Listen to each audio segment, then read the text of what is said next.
नमस्कार दोस्तों, स्वागत है आप सभी का एक नई वीडियो में। दोस्तों, इस वीडियो में हम बात करेंगे महाराणा सांगा या संग्राम सिंह के बारे में। दोस्तों, इस वीडियो में हम महाराणा सांगा से जुड़ी संपूर्ण जानकारी के बारे में जानेंगे। दोस्तों, वीडियो बनाने में बहुत समय लगता है और बहुत मेहनत लगती है, तो आप एक लाइक कर दिया करें दोस्तों, और वीडियो शेयर भी करें। और मैं विद नोट्स आपको पढ़ा रहा हूँ, तो आप दोस्तों चाहें तो आप इसको एक कॉपी पर उतार भी सकते हैं। ये कंपटीशन एग्ज़ाम की दृष्टि से बहुत ही महत्वपूर्ण है। चलिए दोस्तों, वीडियो शुरू करते हैं। दोस्तों, महाराणा सांगा या संग्राम सिंह, इनके शासनकाल की अगर हम बात करें तो 1509 से 1528 इनका शासनकाल रहा है। दोस्तों, महाराणा सांगा का जो जन्म है वह रतन कंवर के गर्भ से 12 अप्रैल 1482 को हुआ था। दोस्तों, यह रायमल के पुत्र थे। राणा रायमल के पुत्र थे। रायमल के दोस्तों पुत्र थे। दोस्तों, राणा रायमल की एक पत्नी का नाम हंसाबाई था, जिनका विवाह राणा सांगा से आमल बामल की संधि के तहत हुआ था। दोस्तों, राणा सांगा के उपनाम है सैनिकों का भग्नावशेष। दोस्तों, इनके शरीर पर 80 घाव थे। 80 घाव थे, इस कारण इनको सैनिकों का भग्नावशेष कहा जाता है। इसके अलावा दोस्तों, इनको हिंदूपति और हिंदूपंथ भी कहा जाता है, यानी ये सबसे बलशाली हिंदू राजा थे। दोस्तों, उत्तराधिकारी युद्ध के समय सांगा ने राठौड़ बिद्दा के यहाँ शरण ली थी। इसके बाद ये श्रीनगर अजमेर में करमचंद पंवार के यहाँ इन्होंने शरण ली थी। इसके बाद दोस्तों, राणा बनने के बाद करमचंद पंवार को प्रथम श्रेणी के सरदारों में शामिल किया गया। दोस्तों, इनसे पूर्व मेवाड़ में प्रथम श्रेणी के 18 सरदार थे और इनके बाद में 21 हो गए। अब दोस्तों, प्रथम श्रेणी के सरदारों को उमराव कहा जाता था। उमराव कहा जाता था और करमचंद पंवार ने सांगा को रावत की उपाधि दी थी। इसके अलावा दोस्तों, सलुम्बर के जो रावत होते हैं, सलुम्बर के जो शासक होते हैं, यानी सलुम्बर के जो सरदार होते हैं, उनको भी रावत कहा जाता है।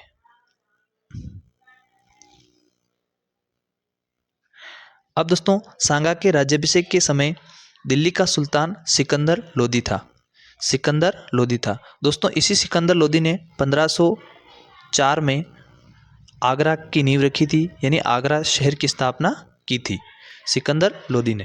और कब की थी? तो 1504 में। और दोस्तों, संत कबीर सिकंदर लोदी के समकालीन थे, यानी संत कबीर जिनके बारे में आप अक्सर किताबों में पढ़ते होंगे, तो यह सिकंदर लोदी के समकालीन ही थे।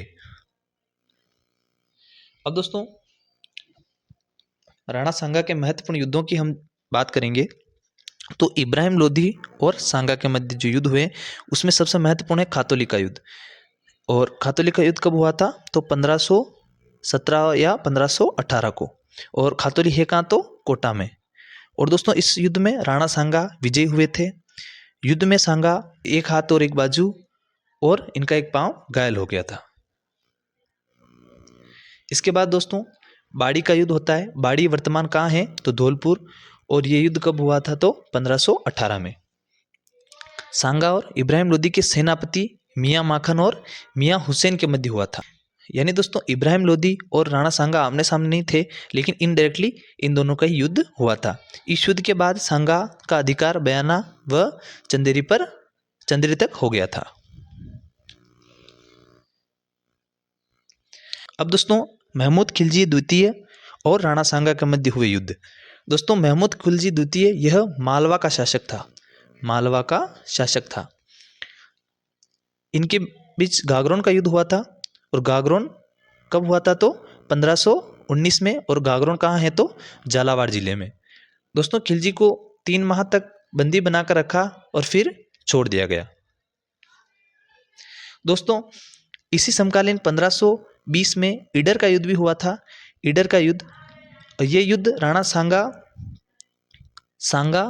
और मुजफ्फर शाह द्वितीय के बीच हुआ था। इसमें मुजफ्फर शाह द्वितीय हार गया था। तो इसी समकालीन ईडर का युद्ध भी हुआ था। और कब हुआ था? तो 1520 में। अब दोस्तों बाबर और राणा सांगा के मध्य हुए युद्धों के बारे में हम बात करते हैं। दोस्तों बाबर ने बयाना दुर्ग पर अधिकार कर लिया था और बयाना दुर्ग सांगा के जागीरदार हकीम निजाम के पास था। इसके बाद दोस्तों बयाना का युद्ध होता है। बयाना का युद्ध कब होता है? तो 16 फरवरी 1527 को बाबर का सेनापति मेहंदी ख्वाजा यहाँ से भाग गया और सांगा इसमें विजय हुआ और उन्होंने पुनः बयाना पर अधिकार कर लिया।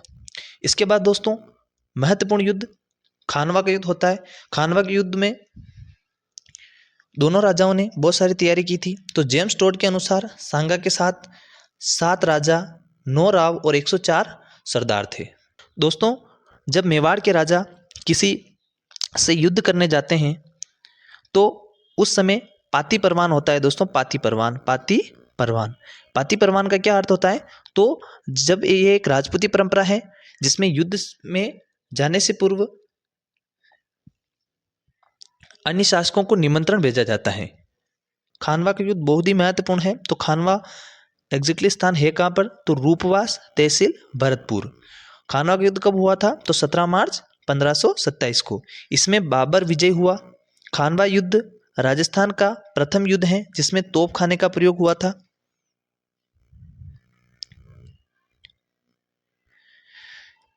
इस युद्ध में इराक के राजदूत सुलेमान आका व सीतवान हुसैन थे।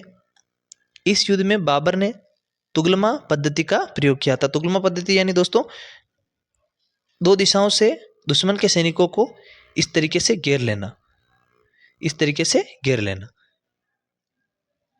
इस युद्ध में दोस्तों सांगा घायल हो गए और मूर्छित अवस्था में मालदेव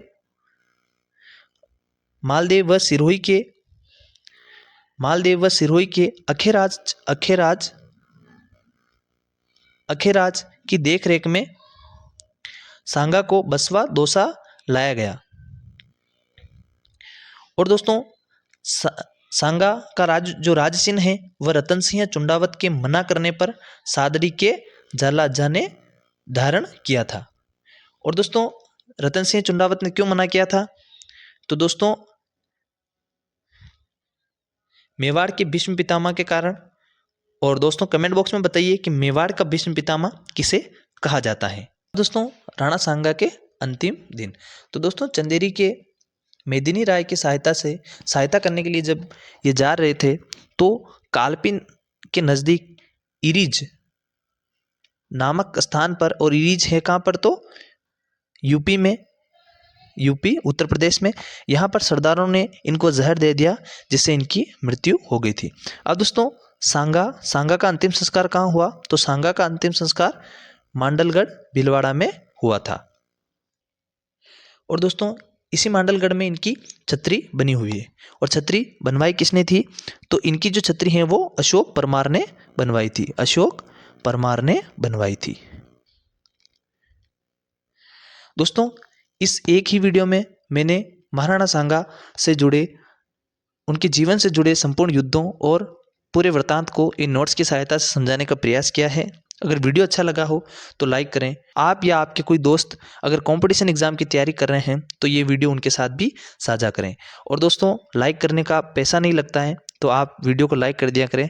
ये वीडियो आपके लिए बनाते हैं तो इसमें बहुत समय लगता है। आई होप दोस्तों ये वीडियो आपको समझ में आया होगा। वीडियो समझ में आया हो तो शेयर करें, लाइक करें, चैनल को सब्सक्राइब करें। मिलते हैं दोस्तों नेक्स्ट वीडियो में।